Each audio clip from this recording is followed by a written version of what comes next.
Media point war point గా మారిపోయింది. మైకులు అందుకున్న వారికి పూనకం వచ్చేసింది.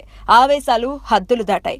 కళ్ళు ఎర్రబడ్డాయి, చేతులు కలబడ్డాయి, మాటలు బాంబుల్లా పేలాయి.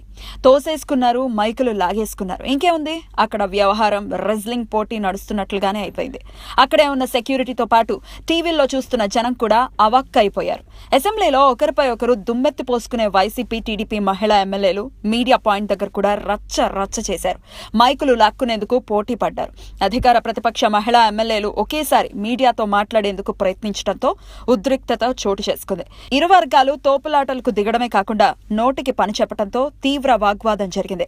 టీడీపీ మహిళా ఎమ్మెల్యేలు మీడియా పాయింట్ దగ్గర మాట్లాడుతుండగా వైసీపీ ఎమ్మెల్యే గడ్డి ఈశ్వరి తదితరులు వచ్చి వారి ప్రసంగానికి అడ్డు తగిలి అసత్యాలు చెప్తున్నారు అంటూ వాదనకు దిగారు. అదే సమయంలో టీడీపీ ఎమ్మెల్యే అనిత అక్కడికి రావడంతో ఈశ్వరి, అనిత మధ్య వాగ్వాదం జరిగింది. అయితే వైసీపీ ఎమ్మెల్యే గడ్డి ఈశ్వరి మాట్లాడుతుండగా అక్కడికి వచ్చిన మంత్రి పీతల సుజాత మైక్ ఇవ్వాల్సిందిగా కోరింది. అయితే గడ్డి ఈశ్వరి స్పందించకపోవడంతో మైకు లాక్కునేందుకు టీడీపీ ఎమ్మెల్యేలు ప్రయత్నించారు. దాంతో వైసీపీ ఎమ్మెల్యేలు అభ్యంతరం చెప్పారు. ఇరు వర్గాలను మార్షల్స్ వారించేందుకు ప్రయత్నించినా ఫలితం లేకుండా పోయింది.